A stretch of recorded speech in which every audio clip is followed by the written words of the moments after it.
Hey guys, how are ya? Hope you're doing well. I just want to say, thank you for subscribing, for clicking onto this video, and also please subscribe. We need to get our numbers up so we can start doing something real.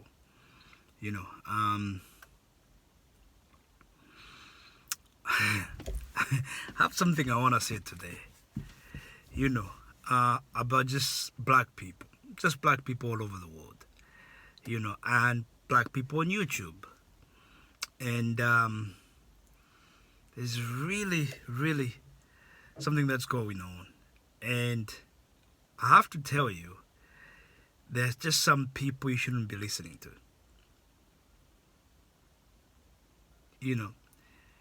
Personally, I don't think you should be listening to people like TARIQ Nasheed.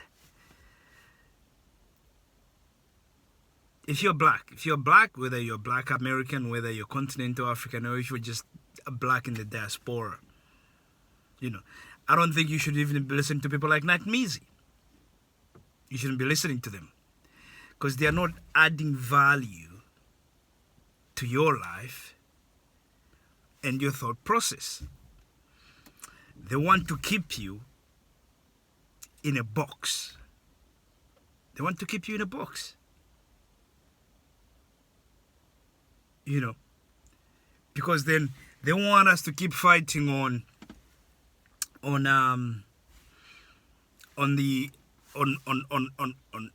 continental Africans, on the black lines. That's what they want the fight to be, right? I'll tell you what, African Americans have more to benefit when they visit Africa than Africans have to benefit when they move to America or even Europe. And let me explain. The one thing Africans gain when they move, let's say, to America, and this is not everyone, a small percentage gain when they move to America, is financial gain. That's it. And a lot of people, not just America, when they move to Europe, to whatever, there's financial gain. Definitely. Because you're moving to countries that are developed a lot more than where you came from. It's easier to find employment if you're into work. And also, if you are smart enough, you create some sort of connections, you can make money business-wise as importing things from the continent, because all it does, it extends your reach. So, but a lot of people miss out on quality of life, because some people end up working 2, 3, 4 jobs just to keep going. Stress kicks in, and stress causes all sorts of things, cancer, majorly caused by stress. And a lot of people start chasing the American dream. And when they don't get it, then they don't want to go back to Africa because they believe people are going to laugh at them. Okay? That's what I'm saying. Africans that leave the continent to go to America, there's only one thing they gain. Let me say 2 things. Education, to put us into the modern way of doing things, and financial gain. And that's not everybody. Okay? What is it that Africans Americans gain when they not even just moving to Africa, when they visit Africa? First of all, believe it or not, you can gain financial gains. How? If you're a business-minded person, Africa is ripe for a lot of things. But you gotta have capital. Capital is what is hard for a lot of people to find in Africa with the education system that they get. You have to understand this thing. Singapore developed, it's one of the highest high-paying nations, well developed, provide some of the best health cares. The people are healthy. They have less problems than most, than those that live in America. Okay? But the way they did that, they didn't try to copy America. They did it on their own. Lee Kuan Yew did things that he thought fit for his people.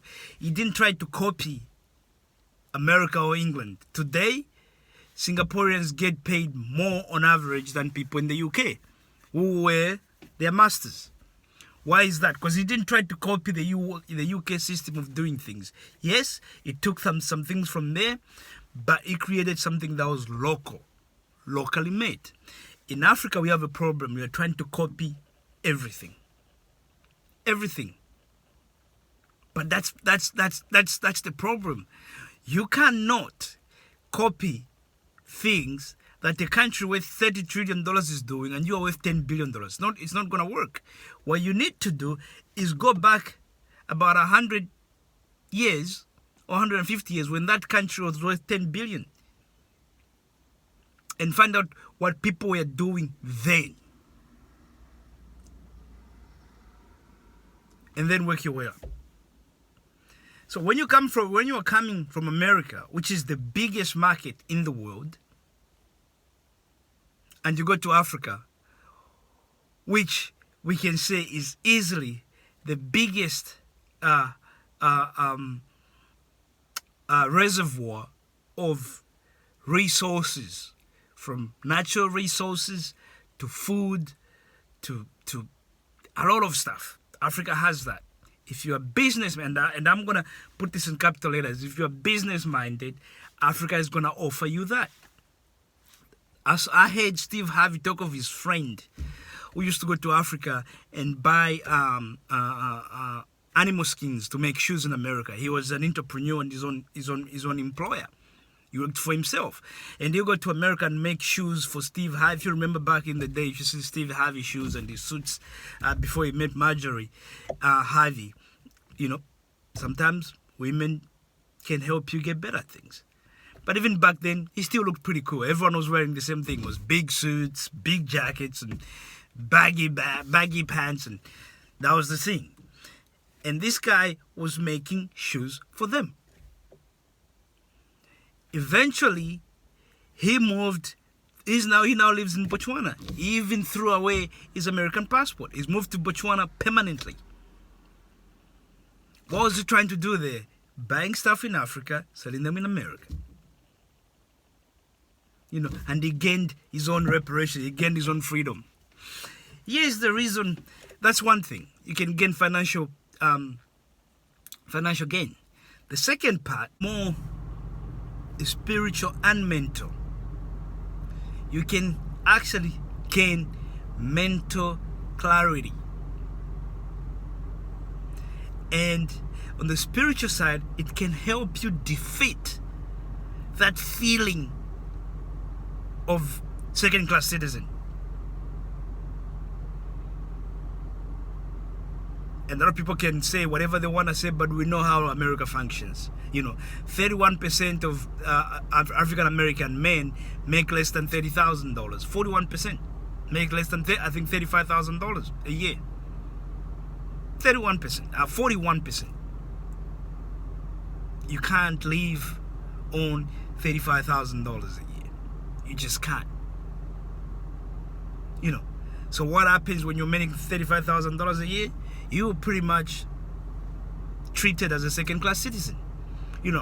There's a lady who I like. Her name is TARIQ, and I'm going to encourage all of you guys to look her up. She has a business that she does. It's called Trade and Travel. She's making a lot of money, which I think African Americans and just black people in the world, if you ever had money, I would encourage you. She hasn't paid me for this. I would encourage you to join our classes, because we need to we need to learn how to make money. She talks of a time when her mom went to see a dentist, And while she was at the dentist, because she's black, the receptionist and the dentist just assumed she won't be able to afford. She was trying to get her teeth removed. And then they say that you're going to have to go on there without anesthesia. Because for you to get that, you have to pay an extra $500. And she looked at them and she said, that's okay. I would like you to do all 4 teeth and I'm going to pay for it. And everyone sort of were shocked a little bit. But they went and did it. She had anesthesia. And they cleaned her teeth perfectly. The reason why she was able to do that, because her daughter, who now makes, in some of the trades, she makes $1 million.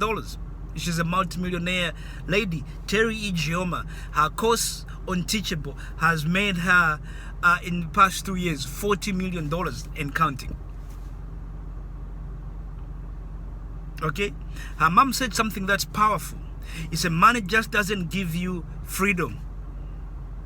It also gives you dignity. If you're making $35,000, you ain't gonna have dignity, period. Not in America, not in the only capitalist nation in the world. You're not gonna have it. And if 41% of the population does not have dignity because they're not making enough money, that makes you a second-class citizen. Whether you like it or not, guys, it's just the truth. And the fact that you are a minority, when you move to Africa, when you realize you're a majority, I've experienced this myself, it's just a different feel, and you can't even explain it. I can't explain it, but it feels good. It's just one of those things that feels good. I don't know how to explain it. It's something you just have to experience.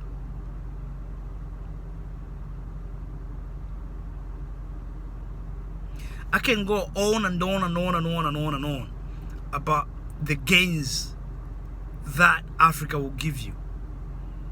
It's not about giving you free land. You know, I think America should give you reparations in America. And I personally believe America should also give Africans, continental Africans, especially the ones affected where a lot of slaves were taken, reparations.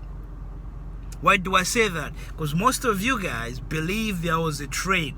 It was some kind of slave trade. Nah, there was never trade. It was an act of war. It was an act of war. People were captured.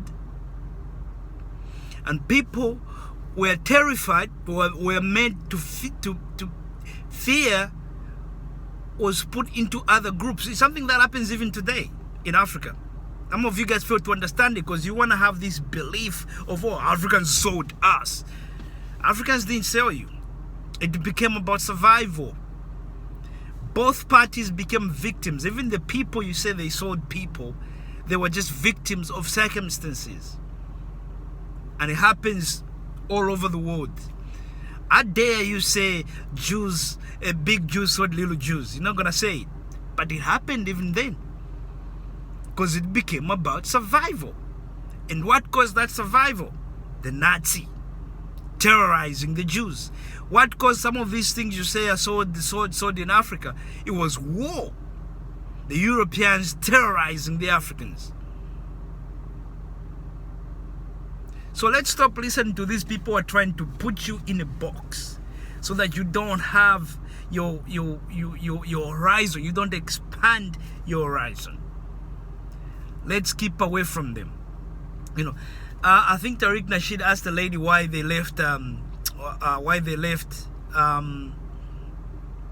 Africa.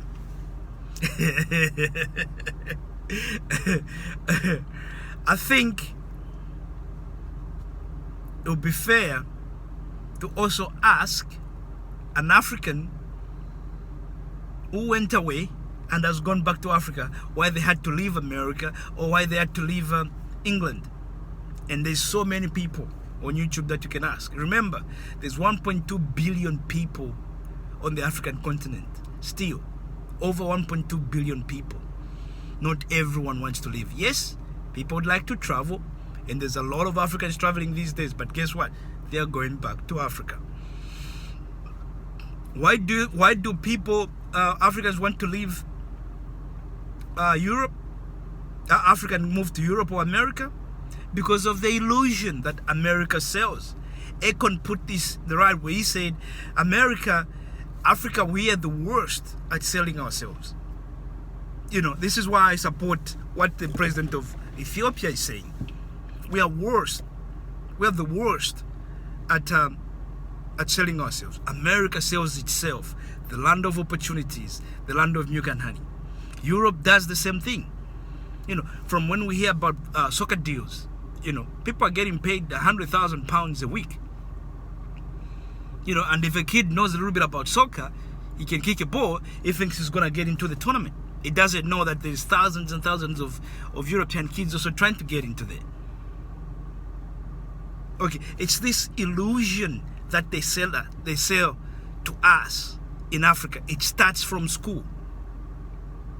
So that in itself is wrong. I tell you what, if you were to ask Africans right now, in America, in Europe,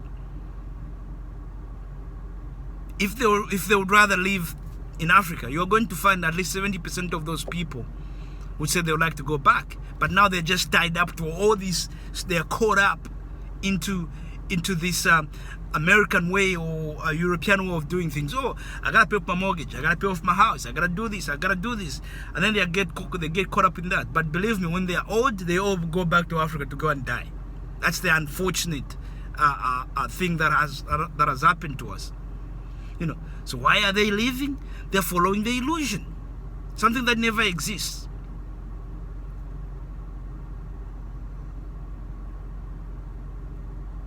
You have to understand that this country do so well trying to sell this illusion in Africa to these kids. And there'll be a lot of Africans who are going to say they love it. Wherever they are, Dubai, these places. So they say they love it. And when they go there, they're willing to work 20 times harder than they did when they were in Africa. And that's our problem.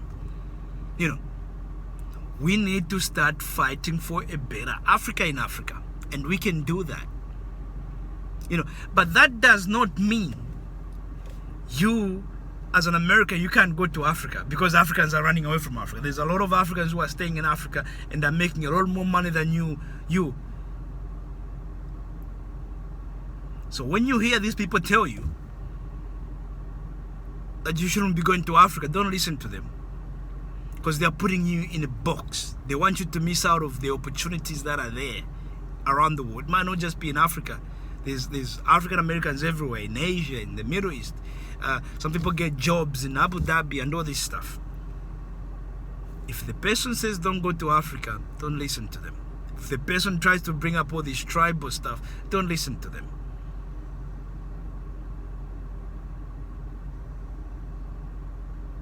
It's time we started treating each other as brothers, not as distant strangers, man. Tupac was right. And we need these people out of our heads and start looking at the bigger picture.